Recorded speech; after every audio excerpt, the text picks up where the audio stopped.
Friends this is Anil Kumar Alle welcome to my channel. Friends ఈరోజు ఈ వీడియోలో వచ్చేసి రేషన్ కార్డు లేటెస్ట్ అప్డేట్స్ మీ ముందుకు తీసుకురాన్నాను.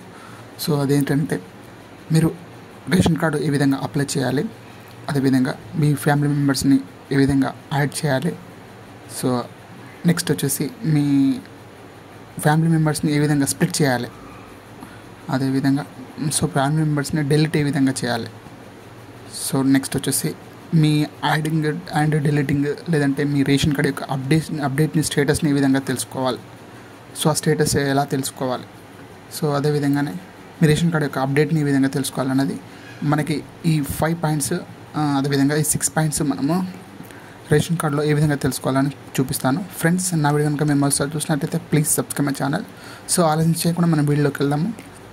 ఫ్రెండ్స్ మీరు ఇంతకుముందుకు మీరు రేషన్ కార్డు అప్లై చేసుకున్నట్లయితే లేదంటే మీరు న్యూ కపుల్స్ అయితే మీరు ఇక్కడ మీకు అసలు రేషన్ కార్డు ఉందో లేదో ఎలా తెలుసుకోవాలి. సో ముందుగా మీరు రేషన్ కార్డుని ఏ విధంగా అప్లై చేయాలని మీకు చూస్తాను. సో ముందుగా మీరు రేషన్ కార్డును ముందుగా మీరు మీ సేవా కేంద్రాల్లో కానివ్వండి లేదంటే ప్రజాపాలన ఆఫీస్లో కానివ్వండి మీ యొక్క రేషన్ కార్డు ఫామ్ ఉంటుంది. సో ఆ ఫాము మీ ఎక్కడైనా మీ బుక్ స్టేషనరీ షాప్లో రేషన్ కార్డ్ అప్లికేషన్ ఫామ్ లేదంటే మీ మండల ఆఫీస్ కేంద్రాల్లో నియర్ బై బుక్ స్టేషనర్స్లో మీ నియర్ బై బుక్ స్టేషనర్స్లో మీ ఫామ్ అయితే దొరుకుతుంది. లేదంటే మీరు డైరెక్ట్గా డౌన్లోడ్ చేసుకోవచ్చు. ఎందుకంటే నా ఛానల్లో మీరు ప్రీవియస్ వీడియో చూడండి, అందులో మీరు ఎలా డౌన్లోడ్ చేసుకోవాలని మీకు చూపించాను. సో ఆ ఫామ్ డౌన్లోడ్ చేసుకొని new ration card form download చేసుకొని మీరు కొత్తగా అప్లై చేసినట్లయితే ఆ ఫామ్ని ఏ విధంగా ఫిల్ చేయాలని కూడా నేను ఒక కింద లింక్ ఇస్తాను. సో దాని గురించి కూడా మనం వీడియో చేసాము. సో అది ఏ విధంగా ఫిల్ చేయాలి ప్రాపర్గా మీరు అదే విధంగా ప్రాపర్గా మీరు ఫిల్ చేసి సో మీ యొక్క డీటెయిల్స్ని మీ ఫ్యామిలీ మెంబర్స్ని లేదంటే రిలేషన్స్ని మీ డేట్ ఆఫ్ బర్త్ని లేదంటే అదేవిధంగా ఆధార్ కార్డ్ని సో మీ నేమ్స్ని సో ఇనిషియల్ నేమ్ ఏంటి సో ఇలా మీ ఫుల్ డీటెయిల్స్ క్లారిటీగా అందులో క్యాపిటల్ లెటర్స్లో రాయండి. ఎందుకంటే స్మాల్ లెటర్స్లో అంటే వాళ్ళకి అర్థం అవుతుండొచ్చు, అర్థం కావచ్చు, లేదంటే కొందరికి సో అండర్స్టూడ్ అవుతుంది, కొందరికి అండర్స్టూడ్ కాదు. సో మీరు క్యాపిటల్ లెటర్స్లో రాయండి ప్రాపర్లీ. సో ఈ విధంగా నేను టోటల్ టైప్ చేస్తాను వీడియోలో.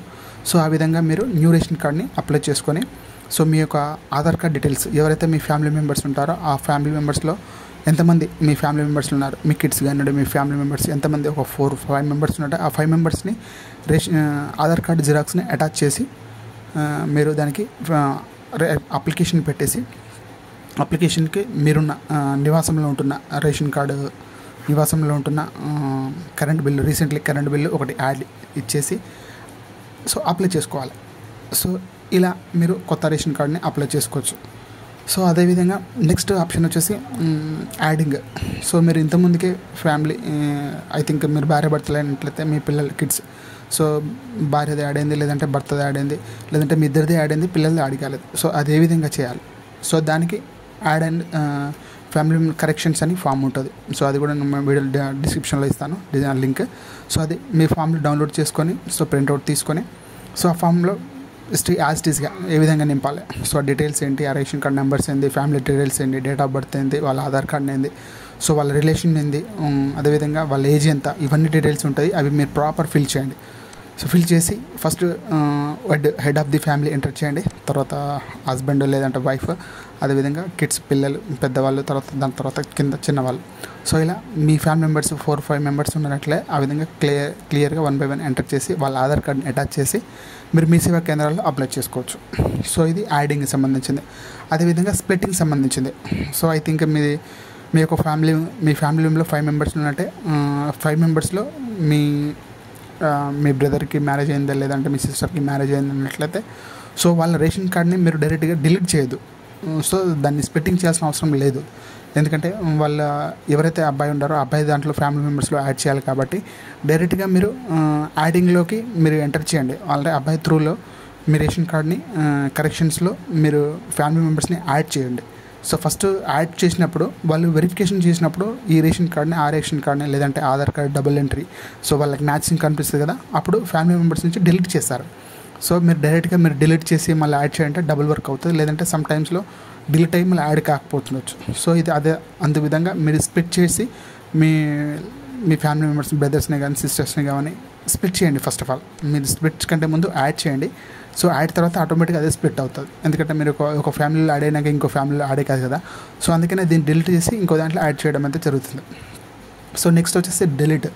సో డిలీట్ ఏ విధంగా ఇది చేయాలంటే దాని కూడా ఫామ్ ఉంటుంది. ఫామ్ మీరు ఫిలప్ చేసి మీ ఫ్యామిలీ మెంబర్స్ ఆధార్ కార్డ్ ఇచ్చేసి, సో ఎవరైతే డిలీట్ చేయాలనుకున్నారో ఆ మెంబర్స్ని మీరు సర్కిల్ చేసి ఈ మెంబర్ సో ఎక్స్పైర్ అయిపోయిందా, లేదంటే లేడ్ అనేసా, లేదంటే సిస్టర్ది మ్యారేజ్ అయిందా, సో అది డిలీట్ చేయమనేసి మీ ఫామ్ ఎంటర్ చేసి ఇంకో దాంట్లో యాడ్ చేయడం అయితే జరుగుతుంది. సో నెక్స్ట్ వచ్చేసి డిలీట్. సో డిలీట్ ఏ విధంగా ఇది చేయాలంటే దాని కూడా ఫామ్ ఉంటుంది. ఫామ్ మీరు ఫిలప్ చేసి మీ ఫ్యామిలీ మెంబర్స్ ఆధార్ కార్డ్ ఇచ్చేసి, సో ఎవరైతే డిలీట్ చేయాలనుకున్నారో ఆ మెంబర్స్ని మీరు సర్కిల్ చేసి ఈ మెంబర్ సో ఎక్స్పైర్ అయిపోయిందా, లేదంటే లేడ్ అనేసా, లేదంటే సిస్టర్ది మ్యారేజ్ అయిందా, సో అది డిలీట్ చేయమనేసి మీ ఫామ్ ఎంటర్ చేసి వాళ్ళ డీటెయిల్స్ ఎంటర్ చేసి ప్రాపర్ అప్డేట్ చేయడం అయితే జరుగుతుంది. సో ఇది నెక్స్ట్ వచ్చేసి డిలీట్. ఇది అదేవిధంగా స్టేటస్. మీరు ఇవన్నీ న్యూ యాడింగ్ లేదంటే న్యూ అప్లికేషన్ పెట్టినట్లయితే రేషన్ కార్డు, అదేవిధంగా రేషన్ కార్డు యాడింగ్లో ఫ్యామిలీ మెంబర్స్ని యాడ్ చేస్తున్నట్లయితే, అదేవిధంగా స్ప్లిట్టింగ్ మీ ఫ్యామిలీ మెంబర్స్ని స్ప్లిట్ చేయడం దానిలో, అదేవిధంగా డిలీట్ చేసిన వాళ్ళైతే మనము ఏ విధంగా చెక్ చేసుకోవాలి. ముందుగా నేను వెబ్సైట్లో చూపిస్తాను. ఆ వెబ్సైట్ మీరు ఓపెన్ చేయండి. ఆహార భద్రత తెలంగాణ ప్రభుత్వం ఉంటుంది. సో అది మీద రేషన్ కార్డు ఎఫ్ఎస్సి సెర్చ్ అని ఉంటుంది. దాన్ని ఓపెన్ చేసినట్లయితే మీ యొక్క స్టేట్ని సెలెక్ట్ చేసుకొని మీ సేవా నెంబర్స్ కానివ్వండి, లేదంటే అప్లికేషన్ నెంబర్ కానివ్వండి, లేదంటే మీ రేషన్ కార్డ్ నెంబర్ కానివ్వండి ఎంటర్ చేసి మీ యొక్క డేటాస్ని ఎంటర్ చేసి సెర్చ్ చేయండి. మీ యొక్క డేటాస్ని ఇక్కడ కనిపిస్తుంది. పెండింగ్ అయినా, లేదంటే డిలీట్ అయినా, లేదంటే సో ఏ విధంగా మీరు అది స్టేటస్ని చెక్ చేయడం అయితే జరుగుతుంది. సో ఇది 5th option. So update. So update అంటే ఇవన్నీ మనం ఏ విధంగా అప్డేట్ చేసుకోవాలి. సో మీకు చెప్పాను కదా, మీ రేషన్ కార్డు కానివ్వండి, లేదంటే ఫ్యామిలీ మెంబర్స్ యాడింగ్ కానివ్వండి, స్ప్లిట్టింగ్ కానివ్వండి, డిలీట్ కానివ్వండి, సో స్టేటస్ కానీ ఇవన్నీ మీరు అప్డేట్ను చెక్ చేసుకొని మీకు ఇచ్చిన అప్లికేషన్ ద్వారా, మీకు ఇచ్చిన అప్లికేషన్ నెంబర్ ద్వారా, మీకు ఇచ్చిన రేషన్ కార్డ్ నెంబర్ ద్వారా మీ యొక్క స్టేటస్ని ఎవ్రీథింగ్ మీ యొక్క 10-15 డేస్లలో మీ యొక్క రేషన్ కార్డు న్యూ యాడింగ్ కానివ్వండి, అదేవిధంగా additional new ration card application కానివ్వండి, లేదంటే స్ప్లిట్టింగ్ కానివ్వండి, లేదంటే డిలీట్ కానివ్వండి, లేదంటే స్టేటస్ కానివ్వండి, లేదంటే అప్డేట్ కానివ్వండి, ఇది 15-20 డేస్లో మనకైతే అప్డేట్ చేయడం అయితే జరుగుతుంది. ఇంకేమైనా సర్వర్ ఇష్యూ ఉంటే 1 మంత్లో మీకు మ్యాక్సిమం అయితే 15-20, లేదంటే 1 మంత్లో మీకైతే టోటల్గా మీ యొక్క రేషన్ కార్డ్ డీటెయిల్స్ని అయితే అప్డేట్ చేయడం అయితే జరుగుతుంది. ఇది లేటెస్ట్ అప్డేట్స్ ఫ్రెండ్స్. నా వీడియో కనుక మీకు నచ్చినట్లయితే లైక్ చేయండి, షేర్ చేయండి, సబ్స్క్రైబ్ చేసుకోండి. Please subscribe my channel. Thank you so much.